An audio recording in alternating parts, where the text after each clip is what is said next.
Bueno, muy buenas tardes a todos. Bienvenidos a otra sesión de confinados, estas sesiones que hacemos desde la cuarentena. Para los que no me conocen, yo soy Juan Manuel Ríos, soy médico traumatólogo, además soy el CEO de Aware Doctor. Recuerden que en Aware Doctor somos una plataforma de e-learning que está enfocada en el estudio de toda la patología osteomuscular. Estamos viviendo una situación de cuarentena, todos somos conscientes de ello. Enviamos desde aquí, como siempre, un gran abrazo y mucho apoyo a los compañeros que están día a día luchando en urgencias y en el área de hospitalización.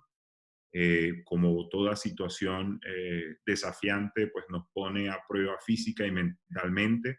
Por ello, en Aware, desde un principio y desde hace ya un tiempo, decidimos liberar de manera temporal todos nuestros contenidos para que cualquier sanitario que tenga interés en el área osteomuscular pueda utilizarlo como obviamente una herramienta de estudio, pero por qué no también de desconexión de una situación que también requiere que hagamos algo de higiene mental. En esa misma línea, pues organizamos de manera bastante rápida estas sesiones de confinados, gracias por supuesto a la colaboración de expertos de muy altísimo nivel, como es el ejemplo del día de hoy, que nos permiten que desde la cuarentena podamos seguir aprendiendo, pero no solo eso, que podamos conectar entre nosotros, que es algo que nos hace falta también a nivel humano, y podamos aprender juntos, que es algo que siempre pues hemos valorado. Reglas de funcionamiento, recuerden que esto es una sesión en cuarentena, recuerden que esto puede pasar en cualquier momento, que al doctor Omid lo manden a tirar la basura, que entren los hijos, que entre el perro, que yo me tenga que ir, que la conexión se caiga. Estamos en tiempo de cuarentena y todo esto se comprende. Recuerden que pueden hacer todas las preguntas, aprovechad por favor que tienen a alguien de tan alto nivel en el tema que nos va a hablar hoy. Todas sus preguntas durante la charla las pueden escribir en la sección de preguntas y respuestas, aunque luego también nos gustaría que las hicieran en directo. Recuerden ir viendo cómo activar el micrófono, es muy sencillo, esquina inferior izquierda, y cuando les demos paso pueden hacer la pregunta directamente al doctor Omid. Si nos ven por YouTube o por cualquiera de las redes, Instagram, recuerden a las preguntas con el hashtag confinados, el 2 del final, no es en letras, sino en número, confinad, 2 en número, y etiquetarnos en @wordoctor para hacerle llegar todas vuestras preguntas al doctor Omid. Para mí obviamente es un verdadero placer, me alegró muchísimo cuando supe que habíamos podido conseguir que el doctor Omid Fahandesh Sadi Díaz estuviese hoy con nosotros. El doctor es obviamente un cirujano ortopédico de muchísima experiencia, más de 16 años de experiencia.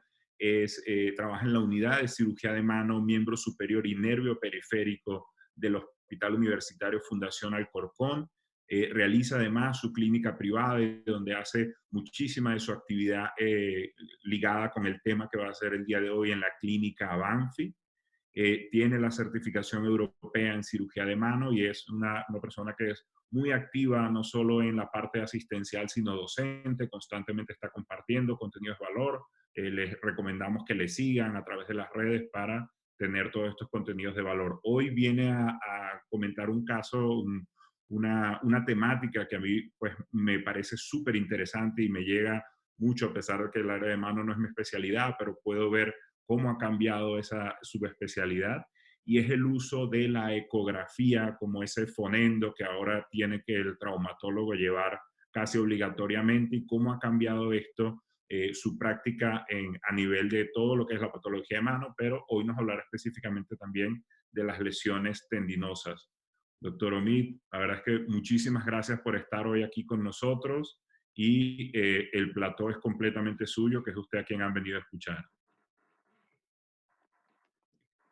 Bueno, muy buenas tardes.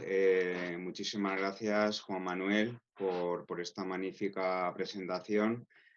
Unirme en solidaridad pues, a todas las personas familias y sobre todo también compañeros que en esta época estamos sufriendo pues, una gravísima crisis del coronavirus. Y bueno, es para mí un placer estar aquí. A mí me encanta la docencia y creo que tenemos que intentar estar activos incluso en tiempos de crisis. Voy a hablaros de uno de los temas que a mí más me gustan y es la, la- la cirugía de la mano, por supuesto, pero la aplicabilidad de la ecografía en la cirugía traumática y en concreto en las lesiones tendinosas de la mano.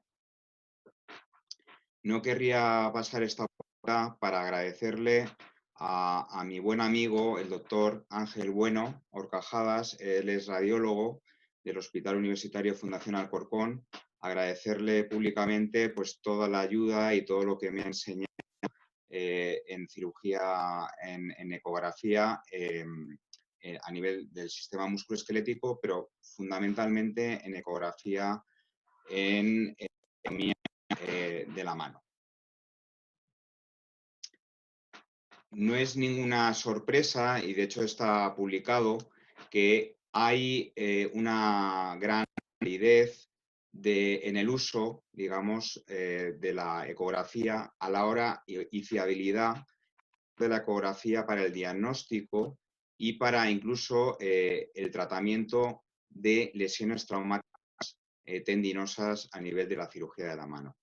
De hecho, existe un trabajo de Zank que demuestra cómo un 100% de correlación entre la localización de la lesión y los hallazgos intraoperatorios y un 34% entre la correlación entre lo que uno sospecha clínicamente y lo que uno sospecha a nivel ecográfico.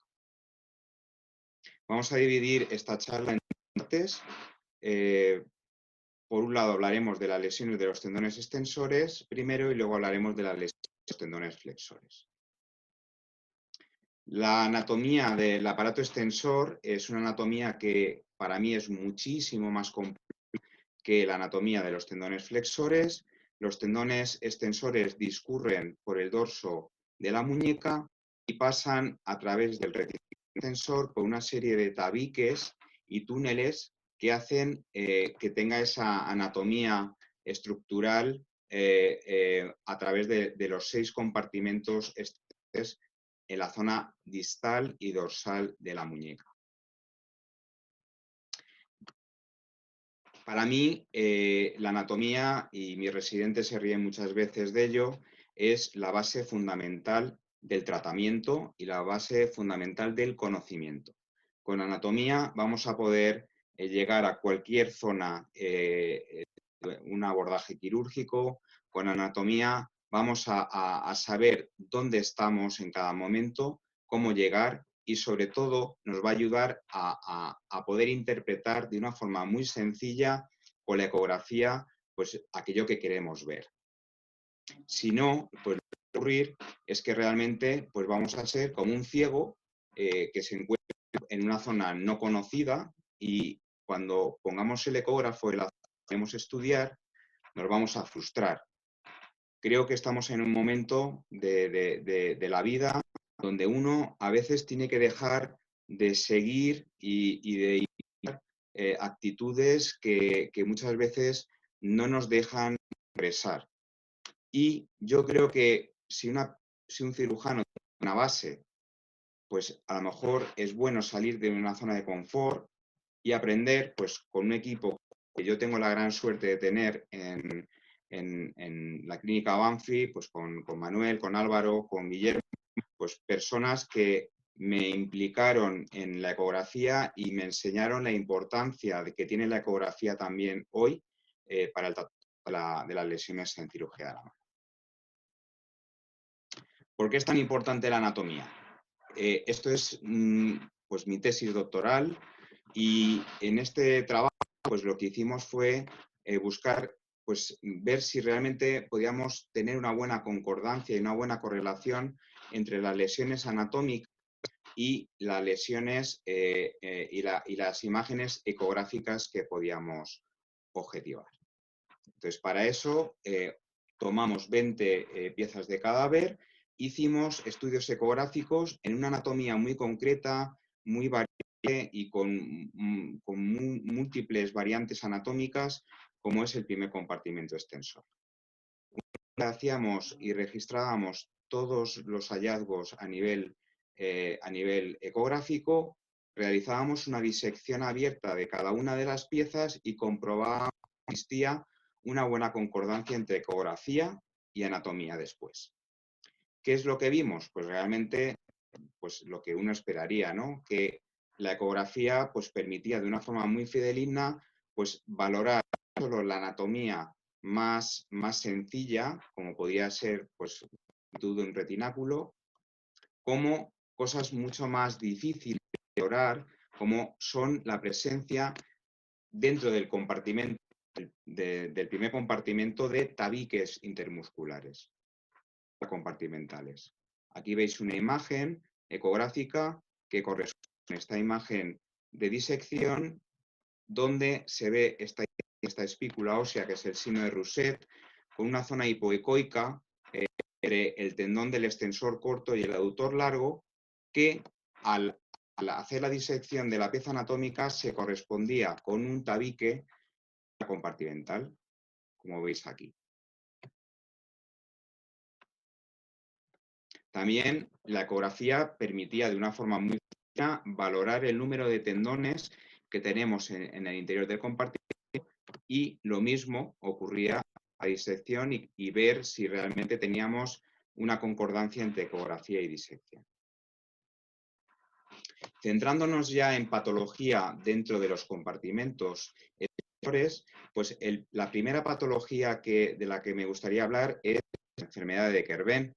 La enfermedad de Kerben es una patología que afecta el compartimento extensor y lo que vamos a encontrarnos es un engrosamiento hipoecoico de toda la zona del retináculo y además cambios inflamatorios con Doppler, como veis en esta imagen, que son muy sugestivos de esta enfermedad.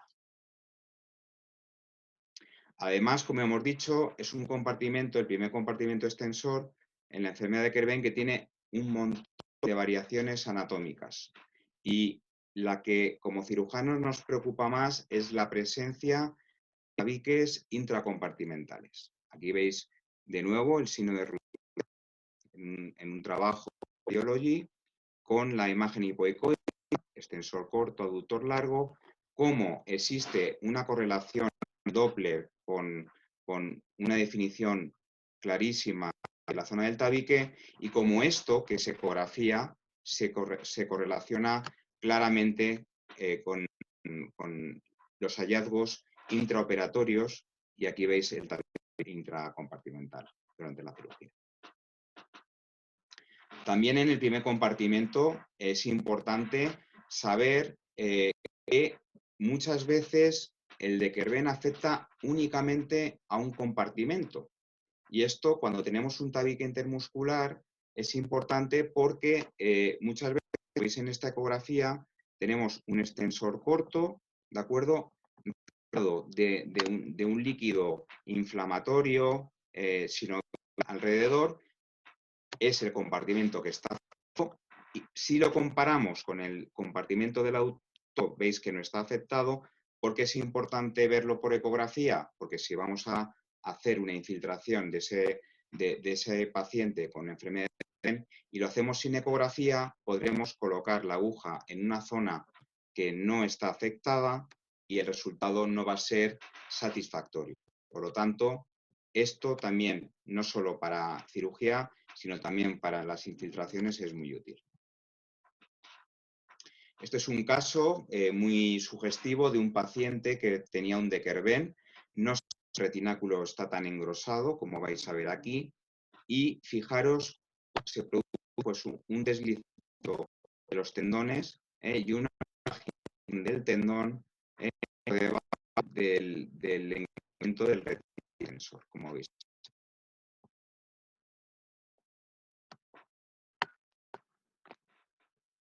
Esto es otro paciente que había sido infiltrado previamente y que presentaba una rotura parcial de uno de los tendones que hay dentro del primer compartimento. Aquí vemos el primer compartimento en un eje corto, tenemos el extensor corto y cómo vemos esa imagen anecoica dentro del tendón largo que se corresponde con, en el plano longitudinal, el eje largo con esta otra imagen. Recordad que si sospechéis una rotura tendinosa, tenéis que comprobarlo en los dos planos, en el eje corto y en el eje largo. Y aquí vemos pues, la imagen ecográfica con el y como que realmente hay cambios inflamatorios en este paciente con esa rotura parcial del tendón del aductor largo. Otra cosa que podemos ver, ya pasando al tercer compartimento, son aquellos cambios a nivel del extensor largo, cambios que pueden ir desde roturas, de tendinosis. Y el primer caso que vamos a ver es una tendinosis del extensor largo del pulgar, paciente que tenía una infiltración de este tendón por ácido úrico. Sabéis que el extensor largo del pulgar pasa por encima de los tendones radiales, justo distal al retináculo, y cuando está infiltrado, realmente su tendón está muy infiltrado, o sea, muy ensangrado y aumentado el volumen. Y si no lo está, pues realmente recordad que es un tendón muy fino que tendrá unos 8 milímetros o 9 milímetros de grosor. Vamos a ver esta imagen donde vamos a ver el tendón pasando justo por encima de los dos tendones radiales, cómo está totalmente infiltrado y engrosado, pasando justamente por encima de este paciente con ácido úrico. Pues, con ecografía, ante la presencia de una tumoración en la muñeca, podremos ver si es un ganglión o es, como en este caso, un depósito de ácido úrico tendinoso. Otra cosa que podemos ver son signos indicios de rotura, por ejemplo, de un extensor largo del pulgar. Esto es, sabéis que el extensor largo del pulgar se rompe con mayor frecuencia en la zona 7, a nivel de la muñeca, sobre todo tras fracturas de radio. Entonces, nosotros podemos hacer una ecografía ante un paciente con sospecha de rotura del extensor y lo que vamos a ver es que donde deberíamos de tener un tendón cruzando el tema de tendones radiales, no lo tenemos y lo que tenemos es el muñón proximal, que lo vais a ver aquí ahora aparecer, ahí, un muñón proximal tendón engrosado que no es más que el proximal del extensor largo que está. Otra utilidad que podemos sacar es en un paciente tratado de una rotura completa de un extensor largo del pulgar, que le colocamos un yeso y a la semana, cuando le quitamos la célula para que empiece sus ejercicios, viene a la consulta y nos dice que ha notado un chasquido a nivel del pulgar y que no lo mueve igual. Entonces, podemos hacer una ecografía y ver cómo tenemos en un plano estático, en un eje longitudinal, pues vemos aquí el tendón extensor largo del pulgar y vemos una zona como muy desestructurada, hipoecoica, pero la pregunta que nos deberíamos hacer es, bueno, pues parece que está roto, ¿no? Pero ¿realmente está roto? ¿Qué puedo hacer para comprobar eso? Pues la ecografía, al hacer un movimiento, al permitirte hacer un estudio tópico y hacer que el paciente haga un movimiento de extensión, pues vamos a poder ver si en una extensión el tendón mueve o no mueve y hacer el diagnóstico de una dehiscencia de la sutura del extensor largo del pulgar. Este es un caso que me llegó a la consulta, pasado 31 años, que venía con esa actitud del dedo, un dedo caído, con imposibilidad para hacer una retroposición del pulgar. Venía con este estudio radiológico, ya llamaba la atención que podía tener uno de los tornillos que sobresalieran por el lado del radio, y aquí tener también este tendón metido dentro del compartimento. La paciente había ido a cirujanos e incluso tenía un montón de pruebas, entre ellas una referencia, donde decían que tenía una marcada y tendinitis en el primer compartimento extensor, pero no ponían nada de que la rotura del extensor largo del pulgar. Entonces, para que veáis lo fácil, al hacer un estudio ecográfico, pues en corte transversal, esto es el tubérculo de Lister y justo cubital al tubérculo de Lister se ve aquí claramente ese tornillo que se insinuaba a nivel radiológico cómo está en el interior del tercer compartimento. Y donde debería tener un tendón, como vemos en los tendones adyacentes, pues vemos que no hay nada. Hay una sombra y es una zona totalmente negra, anecoica y realmente pues, muestra pues, la rotura del extensor largo del pulgar. A nivel del primer compartimento no tenía un tendón, lo que tenía era, pues eso, el tornillo introducido dentro del primer compartimento que le provocaba una tendinosis, ¿vale? Y es el mismo paciente, pues en el momento de la cirugía.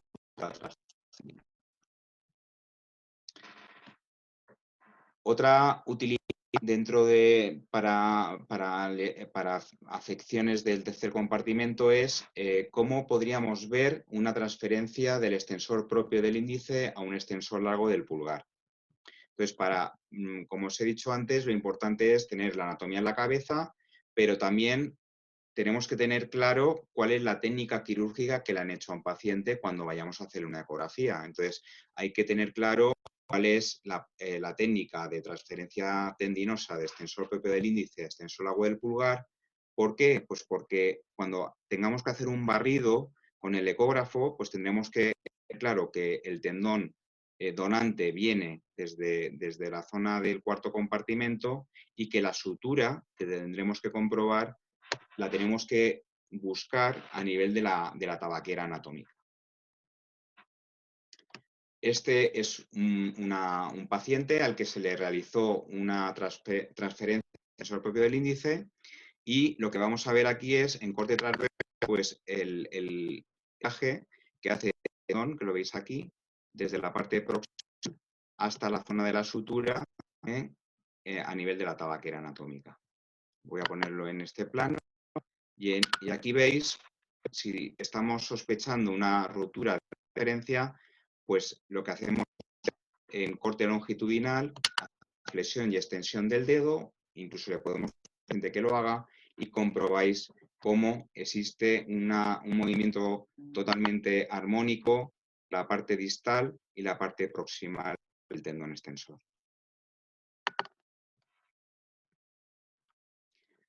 Pasando al cuarto compartimento, pues podemos ver pues, lesiones que afectan a tendones del compartimento. Eso es muy frecuente o más frecuente en pacientes reumáticos. Y aquí veis pues, un caso donde tenemos los tendones extensores comunes bien, pero el que está localizado más cubital, pues no está. Es una rotura de del tendón más cubital del cuarto compartimento. Otra cosa que podemos ver es la asociación entre roturas parciales tendinosas y presencia de gangliones intratendinosos. Entonces, este es una rotura parcial localizada a nivel del cuarto compartimento que presenta un ganglión y cuando queremos ver realmente ese tendón es funcional, pues lo que tenemos que hacer es un estudio de dinámico y vemos cómo al hacer el paciente un movimiento de flexión y extensión digital realiza un movimiento completo con un movimiento ganglión en el deslizamiento a nivel del cuarto compartimento extensor. Pasando ya al sexto compartimento, tenemos las lesiones del cubital posterior. Recalcar la importancia de la infiltración ecoguiada de este compartimento, porque ya sabéis que en función de la posición de la muñeca, la posición del cubital va a cambiar. Y una de las lesiones que podemos ver aquí son roturas parciales del tendón del cubital posterior, que de nuevo hay que ver en dos planos, plano transversal primero y plano longitudinal después, ¿vale? Y otra lesión que vemos con frecuencia son las inestabilidades del tendón del extensor carpi ulnaris, cubital del carpo, y podemos comprobar cómo en un movimiento de pronación y supinación de muñeca se produce la subluxación de este tendón. Pasando ya a la zona de los dedos, pues vamos a las lesiones. Y en zona 5, la lesión más frecuente son las lesiones de la cincha, donde se produce una rotura habitualmente de la banda sagital radial del tendón y que va a provocar pues, una subluxación del tendón hacia la zona cubital. Esto es la anatomía normal, cabeza del metacarpiano, extensor sobre la cabeza del metacarpiano y a ambos lados las bandas sagitales. La banda sagital se rompe, hace forzada y desviación, pues lo que vamos a hacer es y vemos cómo pasa una situación de extensión metacarpofalángica a flexión metacarpofalángica de estar en el dorso a estar subluxado en la zona cubital. En la zona 3, la lesión más frecuente es la lesión de la banda central. Es importante sospecharla fundamentalmente ante un traumatismo agudo en flexión. Aquí podemos tener dos situaciones, tener un arrancamiento de esa banda central con fragmento óseo o sin fragmento óseo. Ante una situación de sospecha de una lesión de Boutonniere con arrancamiento de esa banda central, pues aparte de hacer un estudio de Elson para ver si tenemos una banda central competente, pues hay que hacer un estudio radiológico, pues para que esa banda central tiene el fragmento insertado a ese fragmento o si por el contrario tenemos una banda central que no tiene asociado un fragmento óseo. Este es un caso de un arrancamiento de la banda central.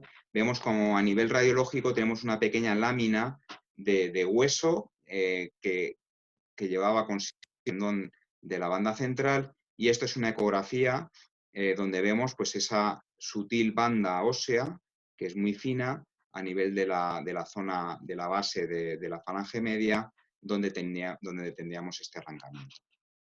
Si no tenemos fragmento óseo, el truco para ver la banda central que está arrancada es poner el líquido que utilizamos habitualmente para hacer la ecografía sobre la zona de la articulación a nivel dorsal, creando una buena capa, una buena película, utilizar una sonda de alta frecuencia, a ser posible de 17 y 18, y colocar mi sonda sobre el líquido que utilizamos como contraste para ecografía y no apretar, para tener una buena película y una buena visibilidad de estructuras muy finas como es la banda central. A nivel de zona 1 tenemos el tensor conjunto terminal y aquí tenemos dos situaciones, con fragmento óseo o sin fragmento óseo. Cuando este tendón se rompe, lo que ocurre es que se produce una imposibilidad para la extensión de la falange distal. Os recomiendo que hagáis ecografías en paciente, porque cuando tenemos al paciente que haga una flexión activa, pues vamos a ver cómo es el tendón a nivel de la zona de la falange. Esto sería un paciente sin patología y fijaros cómo se produce un deslizamiento del tendón ante la flexión. Esto es un paciente con patología. Aquí hay una código y no se produce en la zona normal del tendón. Luego, es que tenemos una rotura con este punto terminal. A nivel de podemos tener ese fragmento asociado a un fragmento óseo. Y en este punto, recalcar que una de las utilidades de la ecografía es pacientes donde no se objetiva un callo de fractura, podría ser en este caso paciente de 4 semanas que había ido a un compañero y que le había dejado la férula de Stack durante otras 4 semanas porque no veía callo óseo. a nivel de la fractura. Pues a nivel de ecografía, pues podemos ver realmente la falange distal, el elemento óseo, ¿vale? Y ir con la seguridad de que aquí hay algo que está uniendo este fragmento que no está muy desplazado al hueso, y ir con la de que cuando empiece el paciente a hacer la rehabilitación, el fragmento no se va a soltar. Es decir, hacer un estudio dinámico tanto con el paciente como con la sonda de ecografía colocada sobre el dedo. Pasamos ya a las lesiones de los tendones flexores. Aquí, como no, la anatomía es fundamental, tanto a nivel tendinoso como a nivel de las poleas. Recordad que la polea 2 y la 4 son las más importantes y que estas poleas tienen una función fundamental, que es mantener el tendón lo más próximo al esqueleto para evitar un efecto de cuerda de arco a nivel digital y que por lo tanto la fuerza de flexión de los dedos sea adecuada y de una forma armónica. Ya lo he dicho antes, si conocemos la anatomía, seremos capaces de interpretar en cada punto donde coloquemos la del ecógrafo, tanto en un plano transversal como en un plano longitudinal. Aquí vemos en un plano longitudinal falange proximal, falange media y falange distal, y se puede ver perfectamente toda la anatomía. Si sabemos cómo es la anatomía estructural macroscópica, el flexor profundo de los dedos, cómo se inserta a nivel de la falange distal, y aquí vemos el flexor superficial insertándose en la dirección anatómica, que es la zona media de la falange media. Nos va a permitir la ecografía indicar roturas. Recuerdo que cuando le pedimos al paciente que haga una flexión contra resistencia, el tendón no se debe de separar más de 3 milímetros a nivel de la polea y más de 2,5 milímetros a nivel de la polea A4. Y esto vamos a ver que después es muy útil. Este es el caso de un paciente de 43 años que sufrió una caída hace 6 meses con la mano abierta, haciendo una flexión aguda y fuerte durante la caída.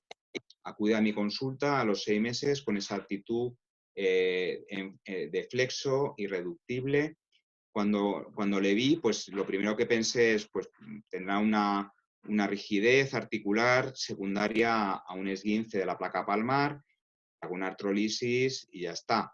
El paciente traía y aportaba pues una resonancia, y ya en la resonancia pues se evidenciaba que realmente la rigidez no solo era el único problema, sino que teníamos altura a nivel de las poleas. Esto es el flexor superficial que se ancla en la falange media, totalmente separado del hueso, y el flexor profundo, que también está separado a nivel de la falange proximal y falange media. La pregunta es si esto podríamos verlo nosotros con ecografía. Esta es la ecografía que le hice al paciente en la consulta, y fijaros cómo la distancia, hemos dicho que en la polea A2 debe ser inferior a 3 milímetros. Aquí, pidiéndole que hiciera una flexión contra resistencia, teníamos una distancia de 0,43. El tendón está separado. Y si lo comparo con el lado contralateral, pues fijaros, tiene 0,10. Esto es la diferencia entre lo sano y lo patológico. Otra imagen más distal a nivel de la polea A3, donde podemos ver que también, en relación con el dedo vecino, la distancia de este tendón al hueso está aumentada. Luego podemos hacer el diagnóstico de poleas e irnos a la técnica de reconstrucción como haríamos en un caso de este tipo. Estos son casos, lesión parcial a nivel de la polea A2. Hemos dicho que normalmente cuando hay una lesión de la polea A2, la distancia no debe ser superior a 3 milímetros. Esto sería la anatomía convencional y esto sería la anatomía en una flexión contra resistencia. Y fijaros, como aquí sí hay el tendón está contenido por debajo de la polea, aun cuanto la polea, si veis aquí, está un poquito irregular y está un poquito hipoecoica y engrosada, ¿de acuerdo? Lo cual nos está indicando que le ha pasado algo, ¿no? Pero no tenemos la separación tan importante como hemos visto antes con una rotura completa de poleas. Esto, sin embargo, es una rotura completa de la polea 4, la distancia mayor a 2,5 milímetros. En este caso, estamos haciendo una flexión contra resistencia y vemos como la distancia es de 0,34, ¿vale?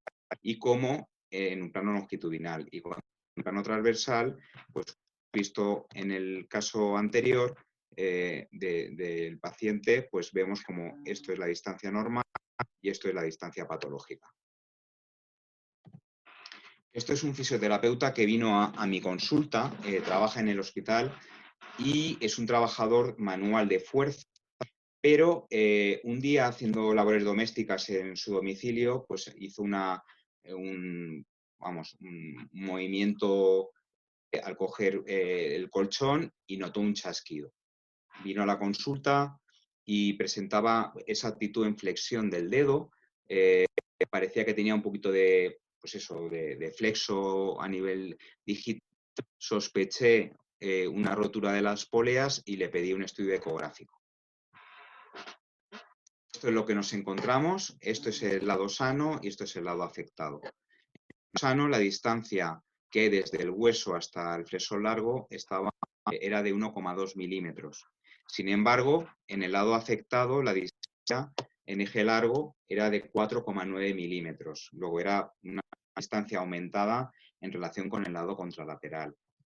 Cuando hacemos esa flexión contra resistencia que comentaba antes y comparamos el lado sano con el lado afectado, vemos como también se separa el tendón flexor largo del hueso, lo cual nos está denotando, está diciendo que la polea es incompetente. Operamos a este paciente, le hicimos una reconstrucción con poleas y lo que ha visto con ecografías se comprobó in situ con una laxitud de las poleas y con un de cual quitar ese tejido cicatricial que no tenía ningún tipo de función. Otra patología que podemos ver con frecuencia es el resorte. El resorte no es más que una metaplasia, un engrosamiento fibrocartilaginosa a nivel de la polea A1 y verlo fundamentalmente es identificar la metacarpofalángica y justamente la polea que hay por encima es la A. En condiciones normales, cuando un paciente que haga flexión y extensión de los, veis como el tendón corre perfectamente y no hay ningún tipo de bloqueo. Pero en el caso de que el dedo en resorte, y esto es un caso muy llamativo porque vais a ver cómo la polea está destrozada, lo que vamos a ver es que el paciente hace flexión y extensión, produce pues, un salto del tendón en el interior de la polea, como veis aquí, longitudinal, y en ocasiones se ve mejor en plano basal.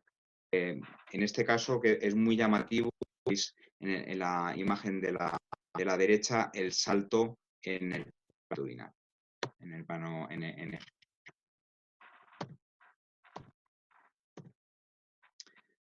A veces un defecto de flexión lateral no es un dedo en resorte, por eso la ecografía tiene un papel tan importante a nivel de consulta. Esta es una paciente con una artropatía psoriásica. Sabéis que en pacientes reumáticos pues el dedo en resorte es una patología frecuente. La paciente acude a la consulta diciendo pues, que tiene dificultad para cerrar, para flexionar y esto es la imagen de la paciente y fijaros cómo realmente tiene una dificultad para el cierre completo de los dedos, incluso con un pequeño resalte final a la extensión. Además tenía una clínica de túnel carpiano. Una ecografía y lo que nos encontré pues una sinovitis, es decir, siempre que tengamos un resalte a nivel de los tendones de la mano, lo más frecuente es el dedo en resorte, pero la cosa que tenemos que descartar es la presencia de una sinovitis a nivel del canal digital, como veis aquí, una sinovitis arrosariada que incluso las zonas donde empieza y donde acaban las póleas. A nivel proximal, a nivel del túnel carpiano, pues lo que encontramos fue de esa sinovitis tanto a nivel volar como dorsal, envolviendo a todos los tendones, que era la que le ocasionaba presión del nervio mediano. A esta paciente le hicimos una sinovectomía. Este tipo de cirugías nos gusta hacerla con la técnica de Wide Awake, ya que creemos permite de una forma fehaciente saber si la cirugía que estamos haciendo es suficiente y limitar sobre todo lo que es, digamos, en procesos de rigidez, pues liberación agresivas. Entonces, esto es un ejemplo de una sinovectomía y de cómo esa sinovectomía, pues la paciente, cuando, le, cuando, le, cuando le pedimos que cierre el puño, pues lo puede hacer y se lo podemos enseñar.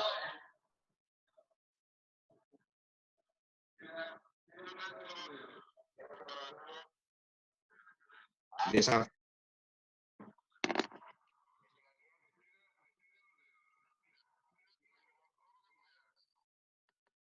esa forma, nosotros nos quedamos tranquilos a nivel intraoperatorio y la paciente también realmente se queda satisfecha y es una forma de motivarla para que después realmente a la hora de hacer la rehabilitación, pues ella misma sepa que puede hacerlo. Es un salto que importante, sobre todo para pacientes con limitación funcional en cuanto a rango de movilidad.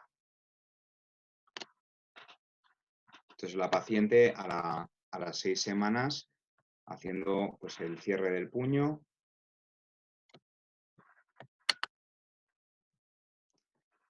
Otra medida muy importante es el confirmar o descartar la presencia de roturas tendinosas. En este sentido tenemos, por un lado, sabemos que hay un superficial y un profundo. Pues este es un caso, por ejemplo, de un tendón flexor superficial que, como hemos visto antes, hay que ver en los dos planos. Esto es un caso de una rotura de un flexor profundo. ¿Cómo es un flexor profundo? Pues lo que le pedimos al paciente, entonces sería un paciente que no lo tiene, paciente normal, pedimos al paciente o cogemos su dedo y hacemos una hiperextensión de la distal y vemos cómo el tendón proximalmente corre y tiene una movilidad normal. Esto es un paciente con rotura del tendón. Aquí vemos cómo hay una zona totalmente hipoecóica, hay líquido, pero lo más importante y llamativo, el tendón proximalmente no se mueve. Es decir, el tendón está arrancado. Es un caso que me llegó con una rotura del flexor profundo, es un escalador profesional, se quedó enganchado con uno de los dedos y acudió a la consulta pues, con el diagnóstico de arrancamiento del tendón flexor profundo a nivel de falange distal. Cuando llega a la consulta le hice ecografía y lo primero que me llamó la atención es que realmente, si os acordáis de la imagen anterior, el tendón, aquí sí tengo tendón. Tengo un tendón que sigue por aquí, está deshilachado, pero es un tendón que llega hasta prácticamente la zona media de la falange media, en uno de los lados. Por otro lado, el flexor profundo, sabéis que tiene dos cabezas, realmente tiene muy poca inserción. Cuando hicimos la eco a nivel de A3, pues como el tendón superficial estaba íntegro y el profundo no estaba. Y al hacer a nivel de F1, a nivel de falange proximal, pues de nuevo volvía a aparecer el tendón que aparecía con esta parte distal un poquito, pues con un aspecto como deshilachado. ¿Existe correlación entre lo que vimos y lo que encontramos? Pues esto es el caso de este chico y vemos como vemos el tendón flexor profundo distal deshilachado y el tendón proximal también pues que hemos recuperado deshilachado. Esta es la imagen de aquí y esta es la imagen de aquí. Luego, en este caso, por ejemplo, en vez de irnos con la idea de hacer un reanclaje que lo teníamos todo preparado, pues ya desde la consulta con la idea de que a lo mejor tendríamos que hacer otra cosa. Entonces le hicimos una sutura a nivel de los extremos, una sutura realmente pues, es un caso complejo para poder hacerlo de una forma, digamos, sistemática, como hacemos habitualmente con técnicas de 4 o 6 bandas, pero hicimos también con una técnica de weight to weight y nos permitió, pues en este caso, pues poder obtener un resultado de flexión intraoperatoria, como veis aquí, con un control completo del paciente. Este es otro paciente, el paciente tratada con enfermedad de Dupuytren, que tuvo una infección, nota un chasquido con impotencia funcional a nivel del tercer dedo de la mano y acude a la consulta. Me dice, doctor, no sé si tengo Dupuytren o si en algún momento de mi patología tuve pues, una rotura del tendón. Le hicimos, esta era la imagen en la consulta, con la pérdida de función del flexor. De nuevo, mi aliado pues es la ecografía y le hicimos un estudio ecográfico. Esta era la imagen de deslizamiento en un tendón adyacente, donde vemos pues, cómo se mueve perfectamente el tendón. Y os voy a mostrar cómo era la imagen de deslizamiento en ese tendón. No había deslizamiento. Entonces, la duda que puede surgir es, ¿el tendón está pegado o el tendón está roto? Pues ya nos centramos y evaluamos de una forma más detenida el tendón. Esto es en eje el tendón flexor, con la imagen totalmente, con una imagen de desestructuración, lo cual nos hace pensar que está roto. Y vemos como hay una gran ocupación por fibrosis que comparamos en un corte transversal. Esto es un corte transversal, esto sería un tendón normal. Fijaros el tendón que está roto y desestructurado, ¿no? Cómo está aumentado de volumen y aumentado de tamaño, ¿no? Y fijaros, pues, esta imagen que es muy sugestiva pues, de fibrosis, adherencias y junto con el otro plano de rotura. Finalmente, esto es un paciente, 75 años, paciente de enfermedad de Dupuytren, con colagenasa. Llevábamos 125 casos y desgraciadamente, pues en este paciente, el día que venía a hacerse el estiramiento, el paciente nos dice que cuando ha intentado flexionar el dedo, que es incapaz, que no puede doblar el dedo. El paciente había tenido una rotura del flexor. La única rotura y fue el último paciente que se trató en nuestro hospital. Le solicitamos una ecografía y de nuevo, pues la ecografía nos ayuda pues, a ver qué es lo que nos vamos a encontrar. Entonces aquí vemos claramente pues, un tendón desestructurado, infiltrativo. Esto sería la imagen, esto sería un normal, esto sería el tendón que está roto y fijaros pues, los grandes cambios estructurales tanto a nivel de flexor profundo como superficial y cómo de proximal a distal llega un momento que no encontramos tendón, es decir, el tendón está roto y nos ayuda pues, a planificar una cirugía teniendo en cuenta pues, dónde vamos a encontrar ese cabo y poder hacer, digamos, confirmar el diagnóstico por un lado y en segundo lugar poder hacer una adecuada planificación. Bueno, mensajes para casa. Yo creo que la ecografía es una buena herramienta. Espero que no haya sido muy la charla y que todos nos llevemos a casa pues, la idea de que la ecografía es una buena herramienta, que es una técnica fiable hoy por hoy y que realmente es barata, ya que te permite pues, hacer el diagnóstico muchas veces de muchas cosas en la propia consulta. Creo que el conocimiento de la anatomía es crucial para ver. Es muy útil, como os he dicho, en la consulta y para mí no consulta sin un ecógrafo en este momento. Y también nos ayuda como prueba dinámica, como hemos visto, a identificar y a diagnosticar lesiones tendinosas que de otra forma sospechas, pero no puedes confirmar. Y además, hoy por hoy, nos ayuda a planificar y además nos ayuda a realmente hacer cirugías menos invasivas que hace unos años. Muchísimas gracias y estoy abierto a cualquier pregunta de la audiencia y de la sala. Muchas gracias.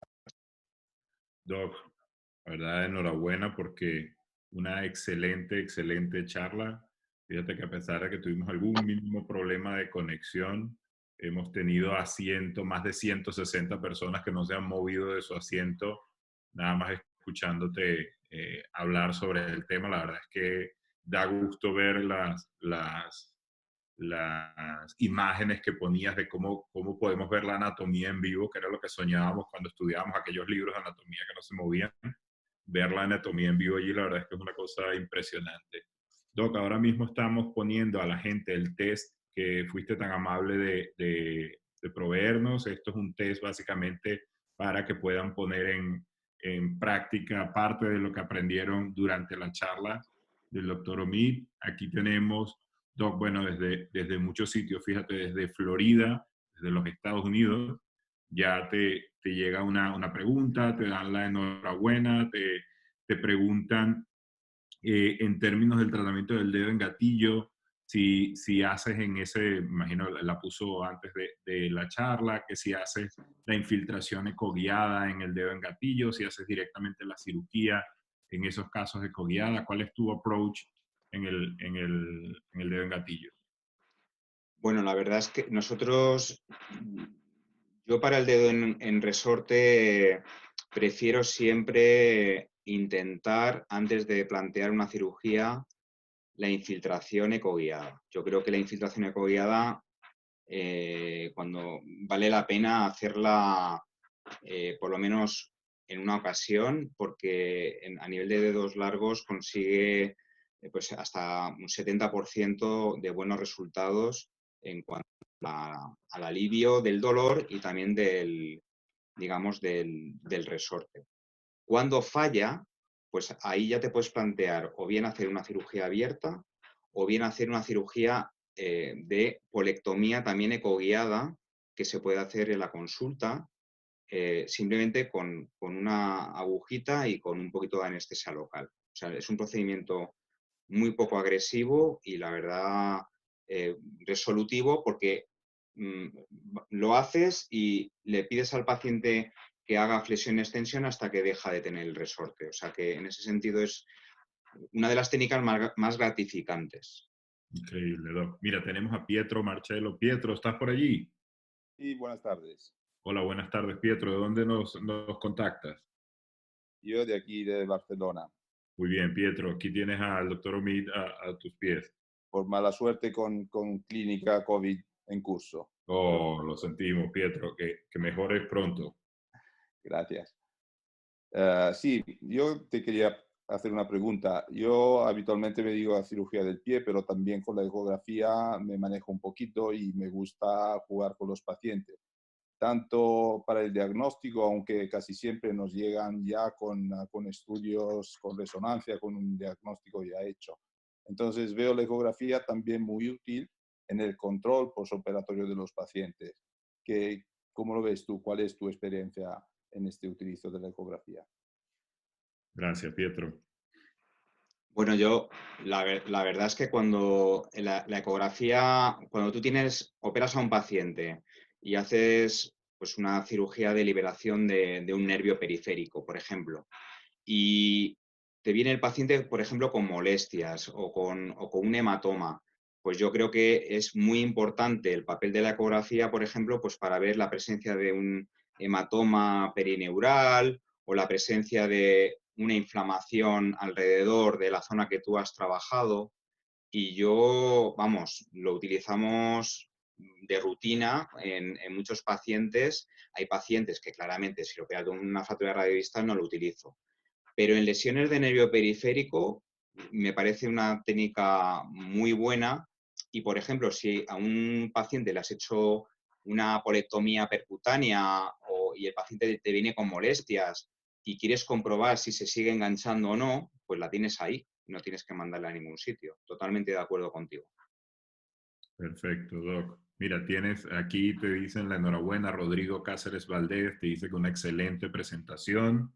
Tienes desde YouTube, Enrique Peces, te da la enhorabuena, Omid, por la fantástica charla. Tienes a Francisco Pérez, que te saluda desde Venezuela, dice excelente ponencia. Tenemos a Miguel Méndez. Miguel, ¿crees que puedes activar el micro? Recuerda que tienes que activarlo abajo, esquina inferior izquierda, y te damos... Hola, Miguel. Hola. Miguel, cuéntanos, ¿dónde vives tu confinamiento? Bueno, en domicilio ya recuperado de una neumonía COVID, también ya hace 2 semanas y esperando me Un den el alta para superviviente, poder Miguel. incorporar. Enhorabuena. Muchas gracias. Una excelente presentación, Omid. Un gusto siempre el coincidir contigo y el aprender de ti. Yo he sido uno de tus alumnos. Y quería preguntarte una cosa con respecto al Dupuytren. Cuando realizasteis el estudio de la infiltración con colagenasa, en este caso lo estáis realizando con control ecográfico para intentar ver si era factible evitar que difundiera intratendinoso, que es complicado de controlarlo.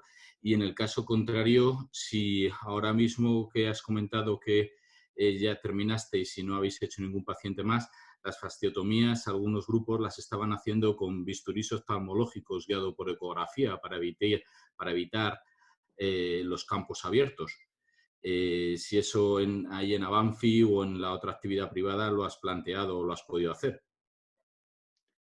Bueno, saludarte, Miguel. Es un placer siempre oírte yo a ti también. A ver, la colagenasa realmente la llevábamos haciendo desde el año 2012 y yo tengo una forma de pensar en relación con los líquidos, que me imagino que estaréis de acuerdo, y es que realmente nosotros no lo hacíamos ecoguiado, pero no lo hacíamos ecoguiado porque también yo pensaba que cuando tú introduces un líquido dentro digamos, dentro de un cordón, ¿de acuerdo?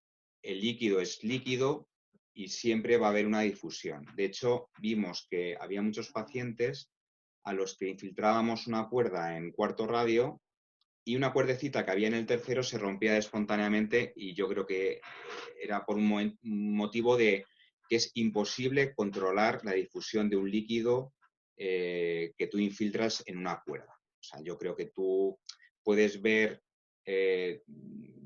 más o menos dónde lo pones, puedes controlar por ecografía dónde pones la aguja, pero tú no puedes saber si el líquido que tú pones en una cuerda se va a quedar dentro de la cuerda o parte de ese líquido va a salir hacia afuera. Eso es una cosa. Por otro lado, en Avanfi estamos haciendo, de hecho, es una técnica una videotécnica que nos cogieron este año en Orlando, en la AOS, pero que no hemos podido al final ir por el tema del COVID, ¿no? Estamos haciendo en esos pacientes que vienen y te lo demandan pidiéndote pues una cirugía poco agresiva, una cirugía que te consiga la extensión del dedo y sobre todo teniendo en cuenta que el Dupuytren es una enfermedad como la diabetes y la hipertensión, que es una enfermedad para toda la vida. Entonces, cada vez nos vienen pacientes más jóvenes, cada vez nos vienen pacientes con una situación laboral que precisa de una reincorporación más temprana.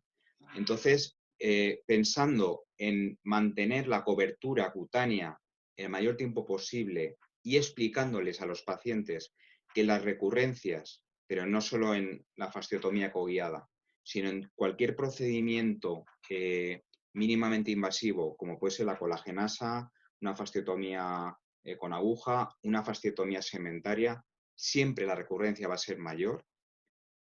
Muchas veces los pacientes prefieren que les digas eso y que a los 3 años, 4 años les repitas el procedimiento que hacer un procedimiento abierto que ha sido mi práctica habitual hasta el año 2012. Entonces, hoy por hoy, paciente que me viene con una cuerda clara, metacarpofalángica, incluso interfalángica, incluso con rigidez articular interfalángica, nosotros les proponemos, si es factible, una técnica ecoguiada, con fasciotomía ecoguiada con aguja. La hacemos con aguja en vez de con bisturí y nos va bien. Hacemos una rotura secuencial a nivel de la cuerda y hacemos el procedimiento de estiramiento. Y las ventajas que tiene, comparándolo con colagenasa, es que en casos sencillos los puedes hacer en consulta, en cualquier caso lo haces con anestesia local, sin incisiones y sin manguito de isquemia, y el paciente viene una vez, se lo hace y se va a su casa, cosa que con la colagenasa tenía que venir 2 veces. Entonces, para nosotros ahora, pero ya no ahora, ya lo llevamos haciendo desde hace 4 o 5 años y tenemos pacientes incluso bilaterales que se lo hacemos a la vez. Esos pacientes bilaterales lo hacemos en quirófano, pero sí que es una muy buena indicación, sobre todo cuando tenemos una cuerda metacarpofalángica, es muy buena indicación porque es muy sencillo y realmente el grado de satisfacción de ese paciente es muy grande. Doc, tenemos por aquí muchísimas enhorabuena. Mira, Patricia Murphy te dice excelente presentación, me han parecido casos muy interesantes. Dorca Hernández, excelente ponencia desde República Dominicana. Elliot Sabogal, como siempre, aprendiendo de tus gratas charlas. Omid, un saludo y nos mandas también saludos a nosotros. Un saludo, Elliot. Pablo Sabino te dice muy bueno y muy claro, Omid, un genio. Tienes aquí también a Verónica Rodríguez, felicitaciones, gran aporte desde Perú, gracias. Pilar Pradilla te dice, charla muy práctica y muy clara, anima a hacer ecografía, o sea que creo que lo esencial lo estás consiguiendo, ¿no? Y tenemos aquí a Fernando. Fernando, ¿desde dónde nos llamas? ¿Dónde estás viviendo la cuarentena? Hola, ¿qué tal? Yo estoy en el País Vasco, aquí en San Sebastián, Donostia. Bienvenido, Fernando. Sí. Bueno, yo también me he formado con el doctor Fajández y mucho de lo que él ha contado, pues lo he visto cómo lo realizaba y hemos aprendido de él mucho y sobre todo de la pasión que te transmitía para seguir aprendiendo ecografía y formándote. Y bueno, es una pasión que compartimos muchos con él. Y mi pregunta era por el dedo en resorte y la infiltración de corticoides. Si crees que hay alguna diferencia o importancia de infiltrar intravaina o extravaina y si crees que deberíamos infiltrar más en un sitio u otro o si puede haber diferencias. Gracias, Fernando. Bueno, es muy buena pregunta y realmente a veces hay un poquito de controversia a la hora de definir cuál es la zona adecuada de infiltración. Yo sé que hay gente que hace una infiltración extravaina, fuera de vaina. Lo que pasa es que yo, por escuela, a diferencia de lo que hago, por ejemplo, una epicondilitis, que nunca pincho dentro del tendón, que lo dejo, pues digamos, alrededor, en el dedo en resorte me gusta meterme debajo entre tendón y polea, doblando la agujita y me gusta colocar la infiltración a nivel de la vaina. Muy poca cantidad, o sea, lo que te permite la eco es colocar muy poca cantidad por debajo de la polea, que yo creo que es la pregunta que él me hace. Perfecto, Doc. Mira, tenemos por aquí, bueno, Rafael Reyes también te dice excelente ponencia, encantado por escucharte. Tenemos una pregunta de Xavi Gasol que te pregunta, comparado con la resonancia en general, ¿es mejor la sensibilidad de la eco, por ejemplo, en la rotura de la polea A2 o A4? Yo personalmente es que creo que ante una rotura completa de la polea, la resonancia, ya habéis visto un caso de una resonancia que además es amigo, la resonancia te da una imagen muy visual, pero es que la ecografía lo que hace realmente es mostrarte de forma dinámica cómo se separa un tendón cuando tú le sometes a una actividad. Entonces, te ayuda a confirmar y a tener claro si tienes una polea, 2 poleas, 3 poleas rotas y de una forma dinámica y en la propia consulta, que yo creo que es la ventaja fundamental que tiene. Te viene un escalador, que me llegan bastantes escaladores a la consulta, pues eso, que tiene la duda, que ha notado un chasquido y que no sabe y que está, es un caso que me llegó hace poco y que le habían operado ya en Barcelona de una reconstrucción de poleados y no sabía si tenía pues una rotura parcial del tendón o tenía una rotura parcial de la polea. Pues con la eco, pues tú le haces el test en estático y en dinámico y realmente ves si se separa, si no se separa, ves si tiene una rotura parcial del tendón. Es otra cosa, es como que tú tienes el control, no la máquina de la resonancia. Porque la máquina de la resonancia, si te la hacen con muchos cortes, digamos, y con mucha... y el que lo hace sabe qué es lo que tú estás buscando, perfecto. Pero si no, la eco, como la hace el que busca algo, realmente, pues es muchas veces para mí mucho más sensible.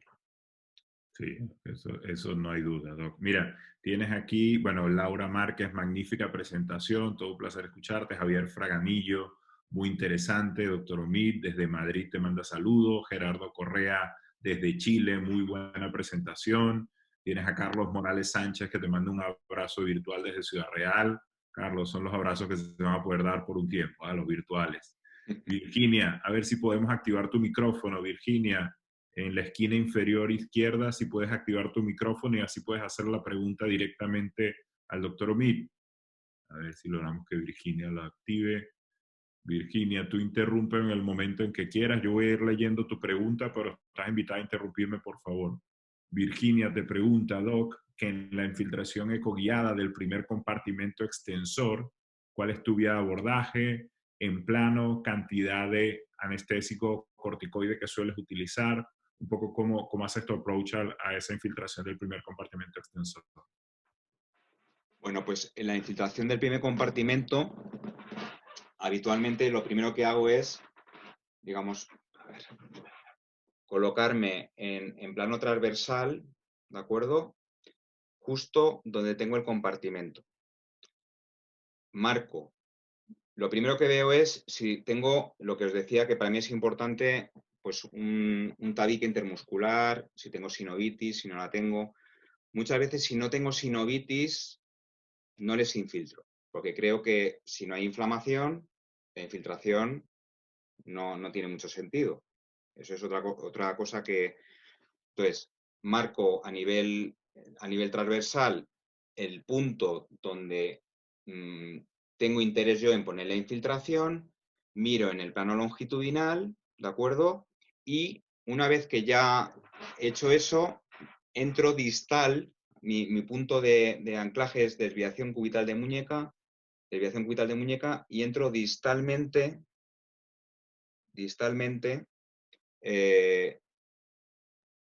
tomando como referencia el punto que he marcado previamente, porque si no te pierdes. Doblo mi agujita un poquito para no clavarme en el tendón, porque si no entras muy vertical. Y una vez ya en sonda transversal, veo si estoy en el compartimento del extensor corto, imagínate que es el que está afectado, y le meto la agujita ahí. En cuanto a cantidades, pues con que le metas un cc de corticoide y un cc de anestésico, vamos, de sobra. De hecho, como la infiltración ecoguiada la metes dentro del compartimento, suelo poner mi mano proximal al compartimento y cuando veo que el líquido, como va intravaina, ya tiende a sobresalir un poquito, ya paro. Y a veces pongo muy poquito, un cc y medio, suficiente. Esto de poner 2, 4 cc's, lo único que hace es que tengas problemas luego de lipodistrofias por poner demasiada cantidad. O sea, no se trata de bañar el tendón, sino se trata de poner justo donde tienes el problema. Exacto, quizás antes cuando las poníamos a ciegas poníamos mucho a ver si algo llegaba, pero ahora como sabes que vas a tiro fijo, puedes utilizar cantidades como toca. Mira, Doc, Isidoro Pascual Oliver, felicidades, Omid, por la presentación y también nos felicita por hacer lo posible. Gracias, Isidoro. Tienes un comentario que me gustó mucho de Coral Sánchez que dice, hola, Omid, la eco nos da ojos. Un abrazo fuerte. Santiago Galde te felicita, excelente exposición. A ver, tenemos a Emilio. Emilio, si eres capaz de activar tu micro, por favor, esquina inferior izquierda de Zoom, si activas el micro, puedes hacerle la pregunta directamente al doctor Omid. A ver si logramos que Emilio active. De todas maneras, yo tengo aquí un listado, Doc, como para hacerte preguntas hasta que nos aburramos. Mira, tenemos a David Gil. Dice, mira, te manda un saludo. Dice, a ti, al doctor Dávila, trabajé con vosotros en el estudio con colagenasa, muy buena presentación. Tenemos a Francisco Pérez por ahí también. Francisco, a ver si eres capaz de activar el micro. En el momento en que te vea que lo activas, te dejo hablar. Francisco. Hola, Francisco. Hola, doctor. Saludos. ¿Qué tal? Bienvenido de nuevo, Francisco. Muchas gracias. Saludos de Venezuela. Aquí Haciendo tienes al lo doctor posible. Omid. Haznos tu Doctor pregunta. Omid, Dígame. ¿cómo le va? Una pregunta. En el caso de ruptura crónica de flexor, donde vamos a primer tiempo de tendinoplastia, utiliza la ecografía como seguimiento, verificando el mantenimiento de la posición del espaciador, el control de los túneles. En pacientes con un primer tiempo, como de reconstrucción, sabes que cuando colocamos la varilla de Hunter y la anclamos distalmente y ponemos al paciente a mover, ¿de acuerdo? Pocas veces, pero en alguna ocasión, la varilla se suelta. Entonces, a mí me gusta siempre al mes hacer un control y también justo antes de la cirugía hacer un control para ver dónde está, si la varilla sigue anclada distalmente, porque si no tenemos un problema en la cirugía de revisión. Entonces, más que para ver el desarrollo de la polea, utilizo la eco para ver si el anclaje de la varilla de Hunter a nivel distal se mantiene. El resto de control trófico, movilidad pasiva, lo hago sin la eco, lógicamente. Perfecto, Doc. Mira, Samuel Pajares Cabanillas dice, enhorabuena, Omid, formidable charla. You are the best one. Ahí te han dejado ahí esa. Mira, Emilio Merchán tiene algo muy interesante que preguntar, Doc, y te pregunta si has visto muchos casos de neuropatía de la rama sensitiva del radial, lo que se conoce como queralgia parestésica o el Wartenberg, asociados a De Quervain. Y si es así, si lo identificas con la eco. A ver, hemos tratado pacientes con De Quervain y la mayor parte de ellos no tienen meralgia parestésica, se asocia en un 40% de los casos. En el caso de un paciente que viene con un adormecimiento en la zona dorsoradial de la mano, aparte de hacer el signo de Tinel justo en la zona de cruce entre el brachiorradial y el tendón brachiorradial y radiales, sí que la eco te permite pues, identificar en el sitio del Tinel, cuando tú le haces al paciente en una posición de pronación y desviación cubital de la mano y tienes el ecógrafo ahí, te permite comprobar si ese nervio radial justo en la salida se pellizca o no se pellizca. O sea, como apoyo, te apoya bastante en tu diagnóstico. Pero para mí, paciente con adormecimiento, con un Tinel claro ahí, y que además en pronación y desviación cubital y flexión de muñeca se le duerme la mano, clínicamente para mí ya tiene un Wartenberg. Otra cosa es que le hagamos la ecografía para confirmar, que es la utilidad que yo decía antes que tiene la eco. Es decir, que tú lo ves dinámicamente, no hace falta abrir para ver el pellizco, lo ves antes de abrir. Y centras tu incisión justo en esa zona. Otra utilidad. Perfecto, Doc. Tenemos a Adolfo Mares. Hola, Adolfo. Hola, buenas, ¿qué tal? ¿Cómo estáis? Cuéntanos de dónde vives tu Hola, encierro. yo estoy en Sevilla y coincidí con Omid en Gregorio Marañón por aquellos tiempos. Hola, buenas, Omid. Fantástica tu charla. Adolfo, qué alegría. Me Lo acuerdo, mismo, me acuerdo. lo mismo digo, Omid. Mira, es que cuando has presentado el caso, es que tengo uno que es exactamente igual, ¿sabes? El paciente que tenías con un flexo irreductible de la interfalángica proximal, que tenía un arrancamiento de las poleas A2 y A4. Sí, Cuéntame cómo lo solucionaste y cómo te fue. Es que tengo uno que es clavado que me está quitando el sueño. Mir, muchas bueno, gracias. Fantástica tu Y charla. Adolfo, gracias. gracias. Pues no me extraña que te quite el sueño porque, a ver, es un paciente que tengo pendiente de operar. Lo iba a operar a principios de mes, pero con el tema del COVID, pues se ha caído todo. Pero te digo un poquito la estrategia que yo había pensado hacer. Son dos problemas. Por un lado, un problema de rigidez y por otro lado, un problema de reconstrucción de poleas. La rigidez, pues lógicamente hay que entrar entre polea 2 y A4, que en este caso están rotas. Entonces, pues vamos, la vía de abordaje para el abordaje de la placa palmar y tratar la rigidez y ligamento accesorio, ya la tienes. Entonces, mi planificación en este caso fue, por un lado, hacer abordaje palmar prolongado hasta 1. 2. Como las poleas A2, A3 y A4 están rotas, no tengo problema para acceder. 3. Hacer una artrolisis anterior y una liberación de los ligamentos accesorios. 4. Importante ver si el paciente tiene palmar menor. Tiene palmar menor, ahí sacar un buen, cuanto más largo mejor, porque siempre se queda corto. 5. Con el dedo en extensión,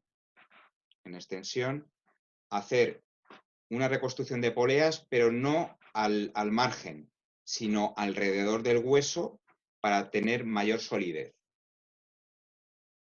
Yo la técnica de reconstrucción de poleas que a mí me gusta es pasando el tendón alrededor de la falange, por la zona dorsal. Cuando llegue en la palma, le hago un ojal a uno de los extremos e introduzco el otro extremo del tendón y cuando tiro le doy tensión. Y le doy varias vueltas a nivel de A2 y a nivel de A4 para reconstruir.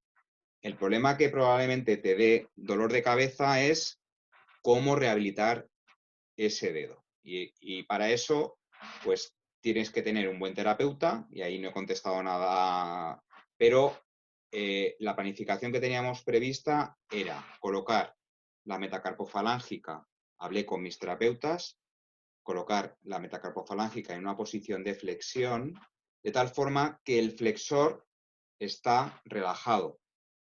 Y en este punto, hacer movilización pasiva a nivel articular, porque en una posición de extensión tiraría tanto el tendón que te arrancaría la polea. Pero en una posición de flexión, con una órtesis termoplástica, pues te permite hacer una movilización pasiva nunca activa del tendón, ¿de acuerdo? Y llegar hasta una posición de extensión interfalángica y controlar un poquito las poleas, ¿vale? Teniendo claro que tiene que ser el paciente tiene que tener muy claro pues lo que puede hacer y lo que no puede hacer y que realmente la rigidez, después de tratarle, puede ser un problema, ¿vale? Pero eso era mi estrategia, no sé si te ha ayudado o no. Seguro que sí, Doc, seguro que sí. Mira, Luis Carlos Jaramillo de YouTube nos agradece a nosotros la oportunidad de ver clases magistrales como las que ha dado hoy. Nosotros somos una herramienta, básicamente esto depende de que gente como tú, Alfonso tratando de hacer una pregunta, muchas enhorabuenas. Omir, Jorge Ruiz te da la enhorabuena. Pablo Sabino, muy buena presentación y muy clara, te mando un abrazo desde Argentina.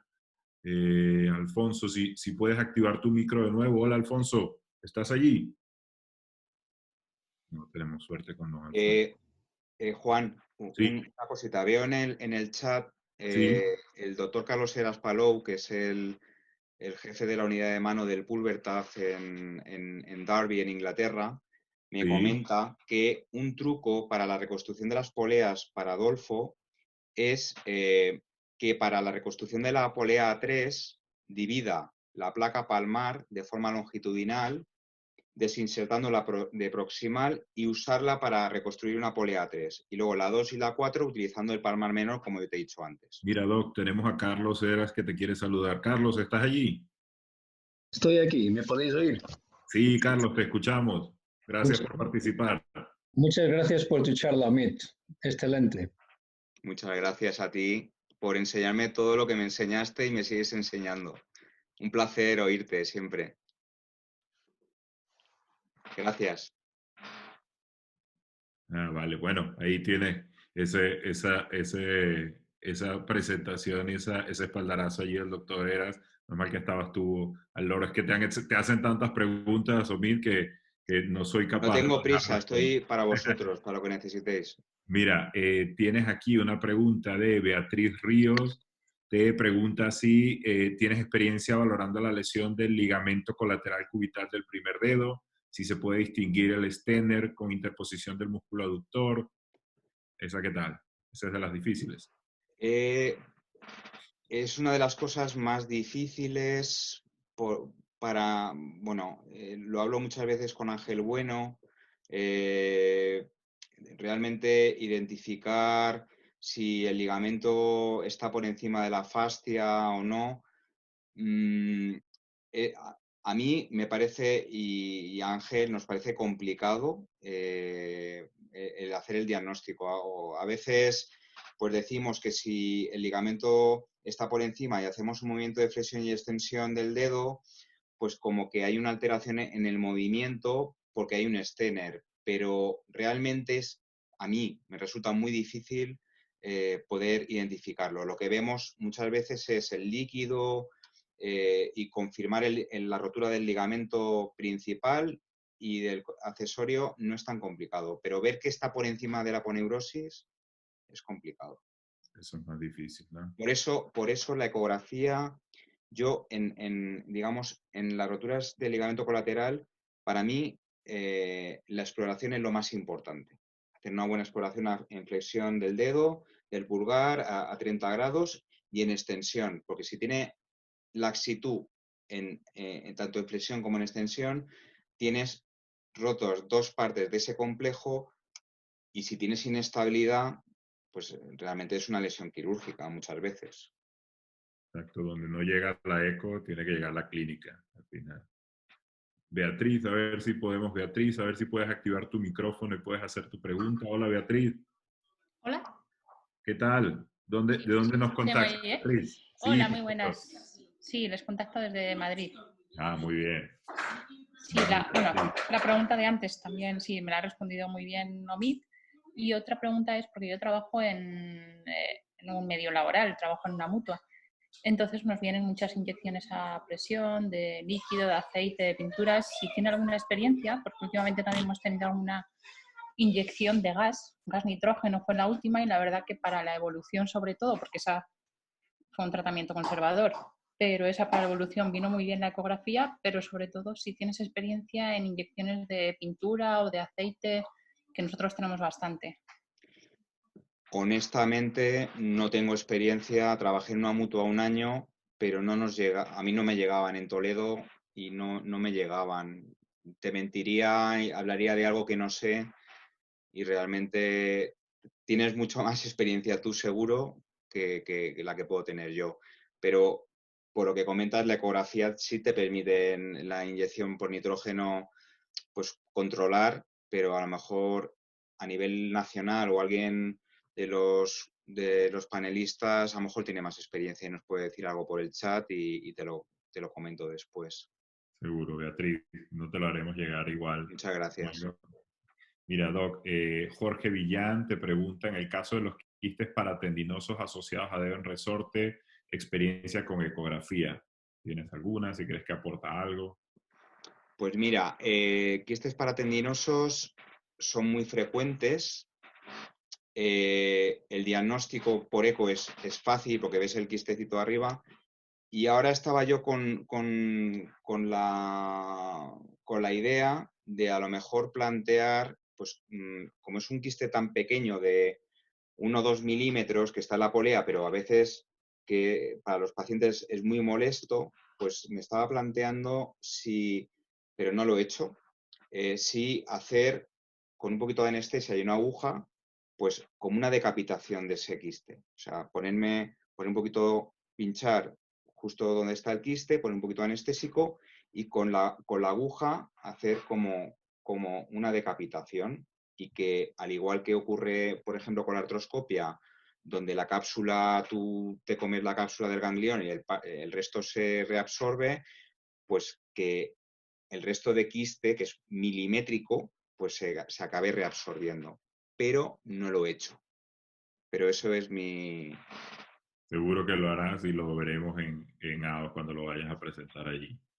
Mira, Doc, la verdad es que, bueno, hemos tenido conexión de, yo creo, de todas partes del mundo y de gente aprendiendo, gente también enseñando. La verdad es que para nosotros ha sido un verdadero placer tenerte aquí con nosotros dando esta verdadera masterclass de lo que es el papel de la ecografía. Nosotros no nos queda más que darte las gracias. Se nos quedan algunas muy pocas preguntas en el tintero porque hemos respondido un montón y tú te has esforzado en responderlas todas. Pero te las haremos llegar igualmente para que puedas también dar respuesta a esta gente. Esperamos, obviamente, que esta no será la última vez que te tendremos. Queremos repetir porque sabemos que la gente se queda con muchas ganas de más. Si quieres algunas palabras de cierre, Doc. Pues agradeceros, de verdad, es un verdadero placer que me hayáis dado esta oportunidad de poder participar y estar con vosotros esta tarde.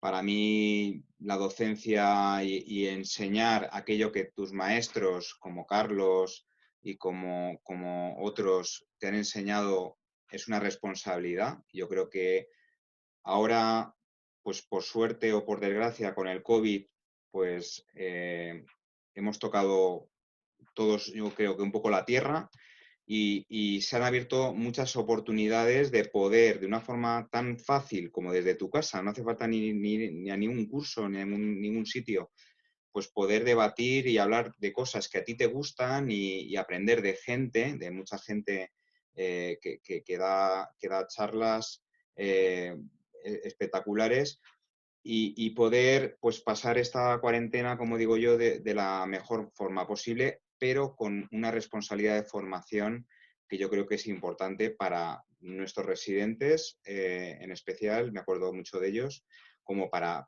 todo el mundo, porque si no, es que se ha parado absolutamente todo. Todos nos encanta salir, y creo que va a haber un antes y un después de cuando pase todo esto, y que muchas reuniones y muchas personas que antes no podían acceder a cursos, pues ahora con estas aplicaciones tan buenas que hay, pues podemos estar en cualquier sitio del mundo sin tener que desplazarnos, y de una forma muy sencilla, simplemente porque queremos seguir aprendiendo y queremos seguir pues compartiendo nuestro conocimiento. Así que muchísimas gracias a todos y a todas las personas que se han conectado por vuestra paciencia.